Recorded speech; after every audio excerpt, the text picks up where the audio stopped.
pada 1.4 ini saya belajar tentang budaya positif di sekolah. Nah, pada pembahasan hari ini saya akan memberikan beberapa pemahaman dan seyogianya hasil dari aksi nyata ini dapat dilaksanakan oleh Bapak Ibu di lingkungan kelasnya masing-masing. Nah, saya mempunyai kemarin sudah berbicara dengan kepala sekolah yang hari ini tidak hadir, bahwa beliau mengatakan setelah aksi nyata ini perlu langkah yang real, langkah yang nyata bahwa harus dilaksanakan di lingkungan kelas masing-masing. Semoga setelah selesainya saya memaparkan beberapa penjelasan tentang budaya positif, Bapak Ibu dapat menerapkan di kelasnya masing-masing. Budaya positif itu merupakan penunjukan dari nilai, keyakinan atau kebiasaan yang diterapkan di sekolah.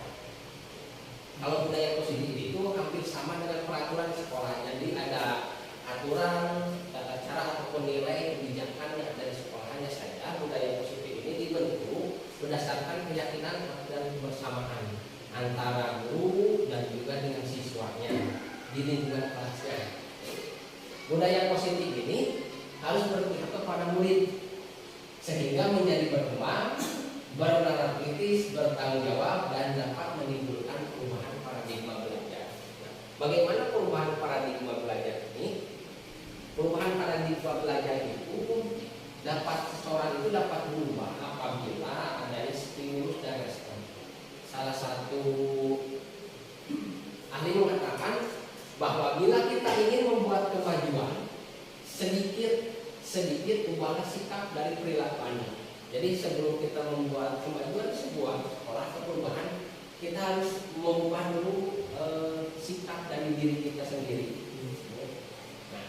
Namun bila kita ingin memperbaiki cara-cara utama, maka kita perlu mengubah kerangka acuan. Jadi kalau kita ingin mengubah secara utuh semuanya, bahwa harus diubah terlebih dahulu dari kerangkanya terlebih dahulu.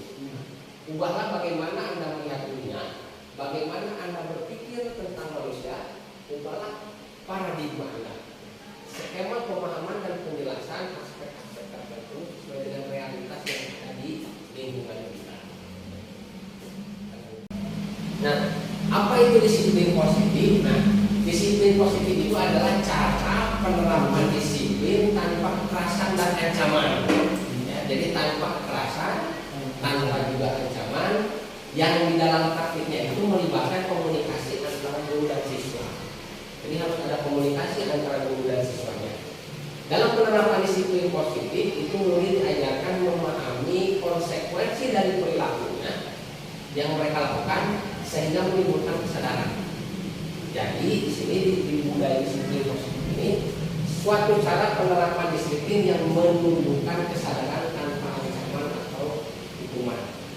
Jadi intinya bahwa disiplin positif itu sebuah peraturan yang kita buat yang sepakati bersama-sama tanpa adanya pelaksanaannya itu tanpa adanya ancaman dan hukuman kepada siswa. Nah, berikut adalah tentang motivasi perlakuan perilaku manusia. Tujuan dari disiplin positif ini adalah untuk menanamkan motivasi dan menghargai diri sendiri dengan nilai yang mereka percaya. Ketika murid kita memiliki motivasi tersebut, mereka telah memiliki motivasi intrinsik yang berdampak jangka panjang. Motivasi yang tidak akan terpengaruh pada adanya hukuman ataupun hadiah.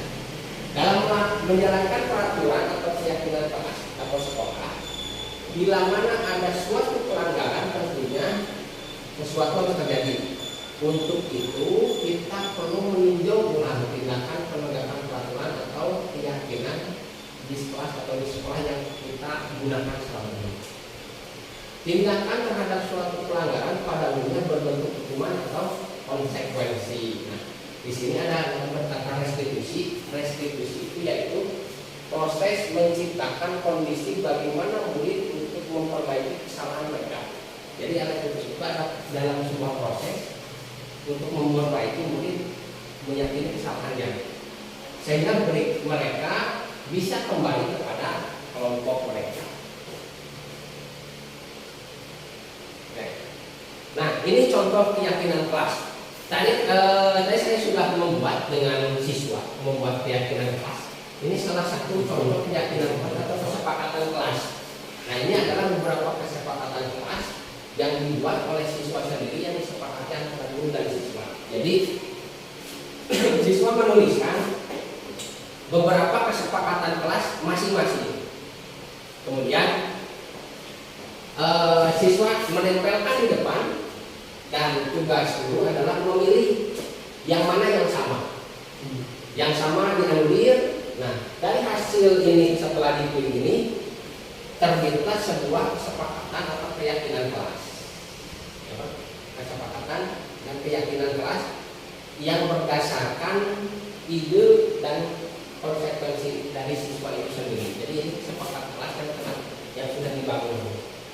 Nanti ke depannya harapan ibu bapak itu dapat membuat sebuah kesepakatan kelas, atau kalau di rumah bahasanya apa ya? Tata tertib kelas. Kalau tata tertib sekolah itu bersifat umum, sedangkan tata tertib kelas bersifat khusus di dalam kelas. Contohnya ini, menuliskan mengembalikan barang ke teman. Ini digantikan seperti yang menuliskan jika meminjam mengembalikan barang. Kemudian tidak boleh buang sampah di kelas. Kemudian ini ada lagi tidak boleh pulang sebelum jam pulang. Kemudian ada lagi melaksanakan piket, tidak ribut di kelas, dan lain-lain. Nah, itu adalah sebuah kesepakatan kelas yang dibangun, yang disepakati. Berikut sanksinya apa disepakati oleh ibu bapak guru bersama siswanya di kelas. Nanti dipampang di kelas. Nah, ketika ada siswa yang melanggar, bahwa dia tidak akan segan untuk melaksanakan sanksinya. Karena apa? Karena dia sendiri yang membuat. Dia sendiri yang membuat berdasarkan kesepakatan bersama. Nah, ini contoh dari kesepakatan kelas. Dibimbing kepada guru, tepat waktu, tidak boleh memakanan, berbicara sopan, dan lain-lain. Nah, kesepakatan kelas ini bukan timbul dari guru. Artinya siswa menuliskan sendiri. Menuliskan sendiri, kemudian guru merangkum bagian yang sama, kemudian dipisahkan, dianulir, dan dibuatlah sebuah kesepakatan kelas yang berbeda. Jadi antara tadi dari 30 siswa juga kan hanya berapa ya? 8 jenis kesepakatan. Yang ini sama semua. Banyak yang samanya seperti itu. Ini salah satu contoh kesepakatan kelas. Ini ada sebuah video. Video untuk membuat kesepakatan kelas.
Ya, itu tidak mau belajar di kelas, maunya belajar di luar. Ya, jadi kalau di kelas dia itu kok belajarnya tidak fokus, tapi ketika di luar dia itu belajarnya sangat fokus. Nah berarti ini adalah ada salah satu kebutuhan hidup yang paling dia ingin penuhi, yaitu diantaranya dia itu memiliki sebuah kesenangan, bahwa dia itu tidak suka untuk belajar di dalam kelas, jadi dia itu senangnya di dalam di luar kelas belajarnya. Itu adalah salah satu jenis kebutuhan dari manusia. Jadi jangan heran bahwa tidak semua siswa di kelas ini bahwa dia itu bisa mengikuti sebuah pembelajaran di kelas dengan baik. Ada juga kan siswa di kelasnya serius, ada juga di kelas yang tidak serius, tapi ketika dibawa keluar pelajaran yang di luar seperti olahraga dia sangat serius. Bahkan ada siswa sebaliknya, kalau di kelas dia serius, ketika dibawa olahraga dia tidak mau. Nah itu salah satu jenis kebutuhan dasar manusianya yang berbeda. Nah, sekarang kita posisi kontrol guru. Nah ini dalam pendidikan inklusi ini diperlukan bahwa beberapa posisi kontrol guru dalam membimbing siswa.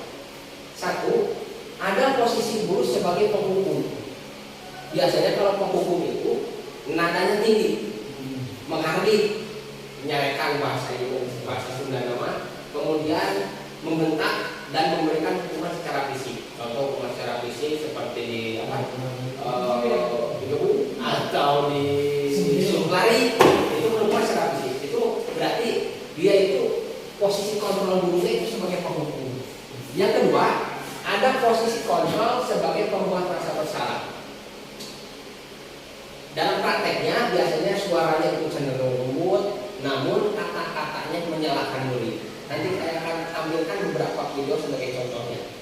Yang ketiga ada posisi sebagai teman. Posisi sebagai teman itu biasanya suara gurunya itu ramah dan juga cenderung untuk bersenang-senang. Jadi ketika siswa melakukan kesalahan, dia itu berposisinya sebagai apa?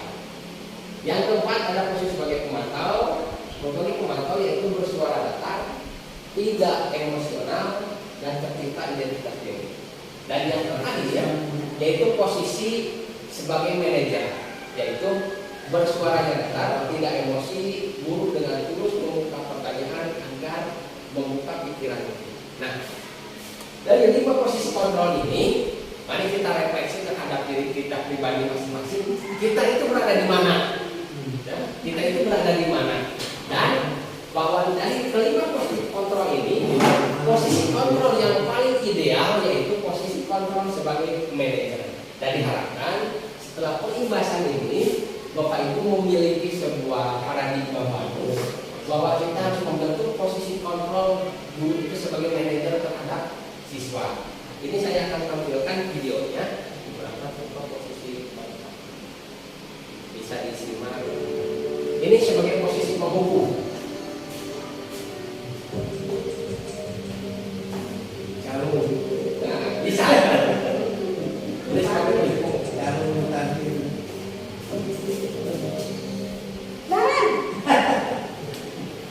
Sini kamu.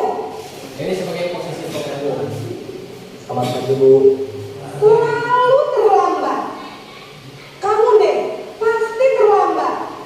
Maaf Bu, saya Apa? Apa coba?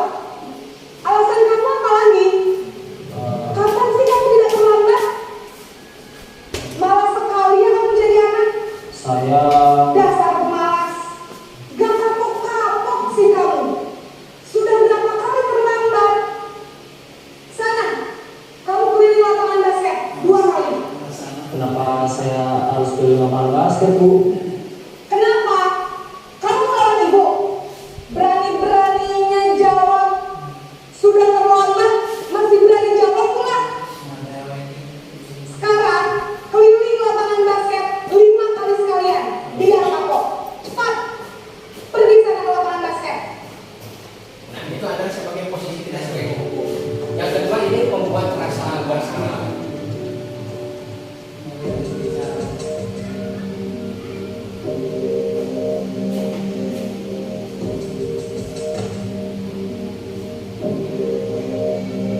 Naren, Ini posisi Selamat kontrol Bu. membuat Naren. Kamu kenapa terlambat lagi, nak? Ya Tuhan, Naren. Kamu senang ya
bukan saya, Bu. Kamu malah menyalahkan ibu kamu. Kamu bukan anak yang larinya paling kencang. Kok terlambat sih? Iya, Bu. Saya memang terlambat bangun tadi. Jadi, biarpun saya lari kencang, tetap gak kekejar, Bu. Ya sudah sana. Nanti lain kali larinya lebih kencang lagi ya. Biar gak terlambat lagi. Bikin seneng ibu. Demi ibu. Bisa kan? Bisa, Bu. Ya sudah sana masuk kelas. Ibu beresin urusan absen kamu. Kamu ini ada-ada saja. Ini yang empat ini posisi sebagai pemantau atau monitor.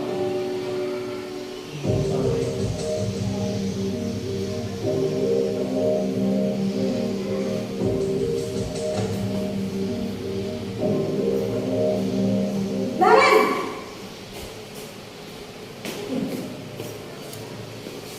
Selamat pagi, Bu. Naren, apa peraturan sekolah kita tentang jam berapa kita harus masuk sekolah, Nak? Kita harus di sekolah jam 7, Bu. Iya betul, sekarang sudah jam 7.20. Naren sudah tahu konsekuensinya jika terlambat hadir. Paham, Bu.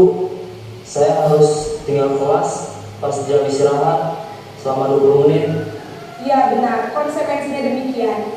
Jadi nanti jam 9.30 pas istirahat, kamu harus tinggal di kelas, kerjakan tugas tambahan untuk ketertinggalan kamu, ya? Baik, Bu.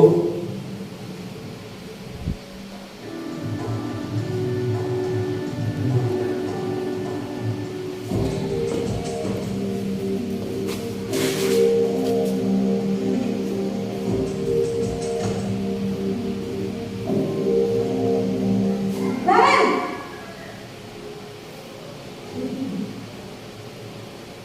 Selamat pagi, Bu. Selamat pagi, Naren. Maaf, Bu. Saya terlambat. Iya, sekolah masuknya jam 7, sekarang sudah jam 7.20. Jadi sekarang bagaimana ini, Naren? Maaf, Bu. Saya lupa setel alarm saya semalam. Baiklah, menurut kamu, keyakinan sekolah yang mana yang perlu kamu tingkatkan? Menghargai diri sendiri dan orang lain mungkin, ya, Bu. Setuju. Jadi, apakah Naren meyakini prinsip saling menghormati tersebut? Iya, Bu. Saya meyakininya. Apakah Naren bersedia memperbaiki masalah keterlambatan ini? Bersedia, Bu. Bagaimana kamu akan memperbaiki masalah keterlambatan ini? Saya akan coba untuk tidak lupa menyetel alarm saya, Bu. Baik, kalau Naren lupa menyetel alarm di rumah, ada orang yang kira-kira bisa bantu mengingatkan tidak? Ada, Bu. Kakak saya, Kak Emma. Ada lagi selain Kak Emma? Selain Kak Emma, ada ibu saya. Baik, jadi yang mengingatkan Naren adalah Kak Emma dan ibu kamu, ya? Kira-kira akan mulai setel alarm kapan ya, Naren? Setelah pulang sekolah, akan segera saya lakukan. Baik, jadi Naren akan setel alarm untuk bangun besok pagi dan akan diingatkan oleh kakak dan ibunda Naren, ya? Ada lagi yang mungkin perlu dilakukan, Naren, agar tidak terlambat bangun lagi? Tidak ada, Bu. Baik, Naren, terima kasih untuk kerjasama kamu. Sekarang kamu perlu kembali ke kelas untuk belajar. Baik, Bu. Terima kasih. Nah, itu ibu bapak 5 posisi kontrol kita sebagai guru. Kalau merefleksi, kita berada di posisi kontrol yang mana? Biasanya kita berada di posisi kontrol yang pertama, biasanya sebagai penghukum. Biasanya kan kalau ada siswa yang alasan melanggar peraturan, kita tutup kembali, dan menghukumnya secara fisik. Betul, kita tidak secara fisik, tapi secara pembicaraan juga itu secara fisik. Nah, dari 5 posisi kontrol ini dapat dilaksanakan melalui segitiga restitusi. Nah, segitiga restitusi itu adalah suatu proses dialog. Jadi kalau kita berposisi sebagai posisi manajer, kita melaksanakan dialog terhadap siswa dengan menggunakan segitiga restitusi. Segitiga restitusi ini adalah suatu proses dialog yang dijalankan oleh guru untuk menghasilkan murid yang mandiri dan bertanggung jawab. Nah, segitiga restitusi ini mulai dari sini, dari menstabilkan identitas, kemudian validasi tindakan yang salah, dan menanyakan keyakinan. Dari mulai tahap pertama beberapa pertanyaan yang bisa kita lontarkan kepada siswa. Contohnya, kamu pernah merasa seperti itu? Saya pun akan demikian jika seperti itu. Berbuat salah itu tidak apa-apa. Manusia tidak ada yang sempurna. Saya juga pernah merasakan seperti itu. Nah, kita bisa menyelesaikan masalah ini. Nah, itu beberapa pertanyaan yang biasa diajukan apabila kita pada posisi menstabilkan identitas. Yang kedua, validasi tindakan yang salah. Jadi menanyakan validasi tindakan yang salah kepada siswa. Beberapa pertanyaan yang sering diajukan diantaranya, kamu pasti mempunyai alasan untuk berbuat seperti itu. Kamu harus bangga melindungi sesuatu yang berharga dalam dirimu. Yang ketiga, contohnya, kamu boleh mempertahankan sikap itu, tapi ditambahkan sikap yang baru. Dan yang keempat, saya mengerti jika kamu berbuat seperti itu. Nah, itu adalah beberapa pertanyaan validasi tindakan yang salah. Nah, yang terakhir, ada juga beberapa pertanyaan dalam menanyakan keyakinan. Contoh, kamu mau jadi seorang seperti apa? Apa bayangan dalam dirimu tentang kesepakatan kelas yang telah dibuat? Nah, apakah kamu yakin dengan tindakan itu? Nah, itu adalah beberapa pertanyaan. Nah, dalam penerapan segitiga restitusi posisi kita sebagai manajer, kita dapat menerapkannya dalam bentuk video ini. Nah, mari kita simak cara penerapannya. Ini cara penerapannya.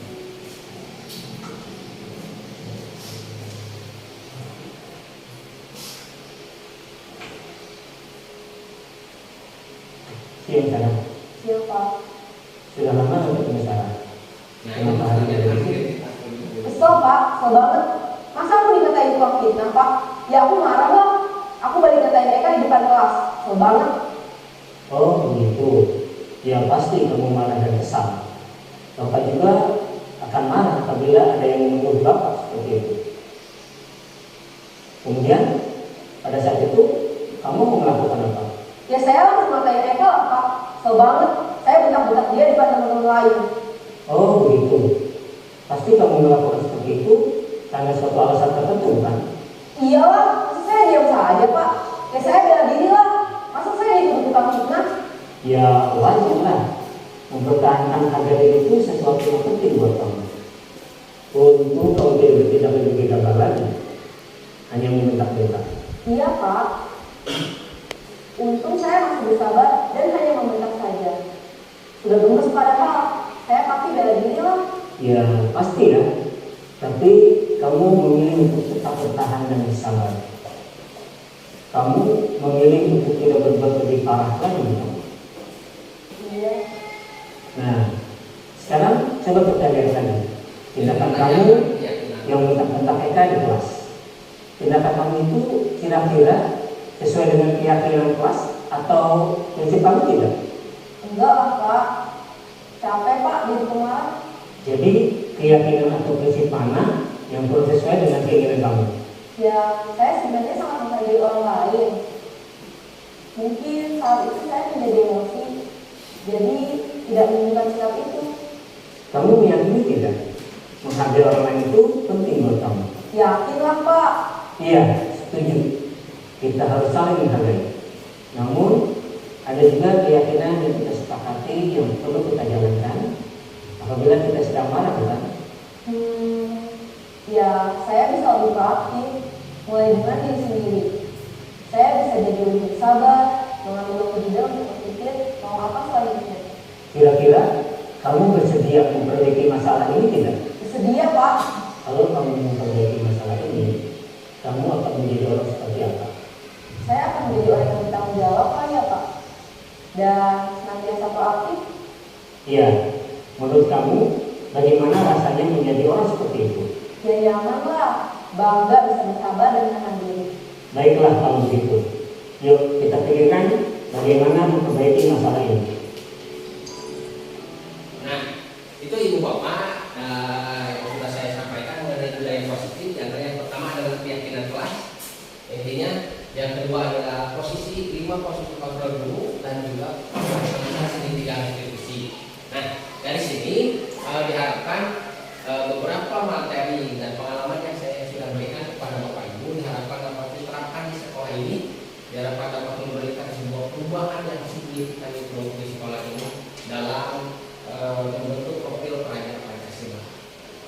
ini Bapak. Sekian dari saya. Mohon maaf atas segala kekurangannya. Bila itu Hidayah. Assalamualaikum warahmatullahi wabarakatuh.